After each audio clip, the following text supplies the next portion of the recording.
things must change. We must depart from tradition. Since the turning of the millennium, the last decade, this has given rise to a creeping authoritarianism, a belief that the single most important factor in determining the direction of our society are the desires of our government. What so many people forget is that we are a nation born of an act of criminality, an act of treason. Now, a lot of people have heard charges such as that I myself am a traitor, that I have committed treason. In fact, I have committed no treason. I have not been charged with committing treason, because treason is one of the few laws which is actually specifically written into our Constitution. It has a very particular definition, which is not at all in line with my political activities. But when we talk about treason, when we talk about traitors, when we talk about what it means to have a citizen say something that is so offensive, whether it is the revelation of a secret or a declaration of independence, that they are cast out beyond the law, they are persecuted, killed if captured, exiled, or other things, we need to think about why. Edward Snowden speaks on Bitcoin, cryptocurrency, and also reveals the sinister truth about surveillance, power, and privacy that we should all be aware of. In this interview, Edward Snowden speaks of the dangers of growing surveillance and why things need to desperately change. Make sure to stick around to the end of the video where Snowden speaks on Bitcoin and cryptocurrency, why he personally uses it, and what its fatal flaws are. Let me know in the comments if you think Edward Snowden is a hero or a traitor. Also, only a small percentage of my viewers are actually subscribed. If you enjoy finance content, consider subscribing. It's free and you can always change your mind. We're going to be talking about surveillance in our lives. This means we're going to be talking about power. Why? Because people are only interested in data, communications, surveillance, watching people for the utility that it provides. They don't do it for its own sake. Outside academia, there are not very many people who are looking at information for information's sake. Whether we're talking about Facebook, determining what ads you see, or something rather more concrete, information today is a convenient means. It's a mechanism for attaining a certain power. Surveillance technologies have outpaced democratic controls. A generation ago, surveillance was extremely expensive. There was a natural limitation imposed upon it. That is, the governments had to spend huge, extraordinary sums to track lone, isolated individuals. To know a particular person's location might involve many teams of officers, both in buildings and out on the streets, working in shifts. But today that dynamic is reversed. One guy sitting in front of a monitor can track with precision an unimaginably large number of people. For the first time in human history, it's both technologically and financially feasible for governments to track and store nearly complete records of our private lives. Now, this is not science fiction. This is happening now. Things must change. We must depart from tradition.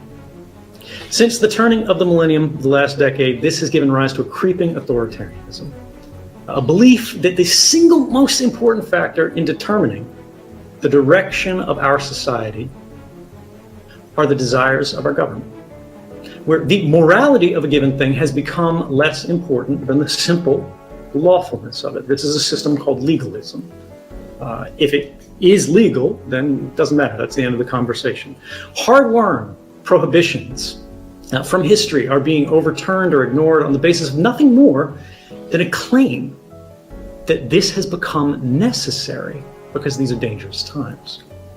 After all, when you live in a world of terrorists and madmen, when every bad thing that happens on every corner of the earth is in your living room by the end of the day, a world where your nearest neighbor is potentially a foreign enemy, rights begin to look like a vulnerability. Ladies and gentlemen, I disagree. If our strategy to defend against each new threat is to do away with the very values that differentiated us from them, the right from the wrong. We have protected nothing, and we have won even less. The only obligation which I have a right to assume is to do at any time what I think right. Law, on its own, never made men a whit more just. And by means of their respect for that law, even the well-disposed are daily made agents of injustice. More simply, this is to say, the law is no substitute for conscience. Saying so does not make us anarchists. It makes us realists. It's really easy to get worried, right? It's very easy to feel that things are slipping out of control. Perhaps there's nothing we can do, right? And to think, what is this going to do to me? What is this going to do to my friends? What is going to happen to the people who are sitting next to me in this auditorium, who don't have those same installations, who don't have those same privileges? But I'm here to say, don't be afraid. Because if there's one thing you can learn from me, whether you think I'm a good guy, whether you think I'm a bad guy, whether you think I am the worst person that's appeared throughout history, the lesson we can draw from this is that sometime, whether it comes to our courts, whether it comes to our Congress, whether it comes to our president, our White House, who signed into law reforms that he wants opposed because we had new facts, one voice is enough to change the world. And I think it should be yours. So there's Edward Snowden on the importance of privacy and the dilemma of morality over what he did. Sometimes the correct thing is not always viewed as right under the law. Now, Edward Snowden was recently asked if he personally uses cryptocurrency and Bitcoin, and this was his response. Although he does seem very optimistic about it, he also outlined some fatal flaws.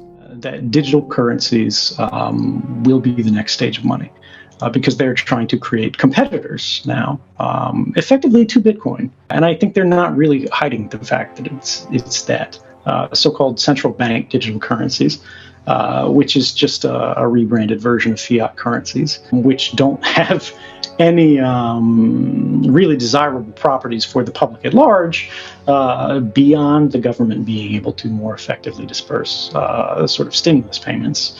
But that unfortunately means, and I think a lot of people don't have the financial sophistication to realize, that actually means they are simply taxing you in a new way, because that stimulus payment is debasing the value of the currency writ large. Digital currency in the general sense, cryptocurrency in the general sense, does not solve the problem of like inflation and hidden taxes in that way. Bitcoin, in a large way, makes it more predictable in that it has a predictable low rate of inflation, which is constantly decreasing. But as you say, the problem when we talk about everybody moving to digital currencies, we know the Bitcoin network doesn't support throughput. Unfortunately, the Bitcoin network as it exists does not provide the privacy protections really necessary for these kind of transactions at scale.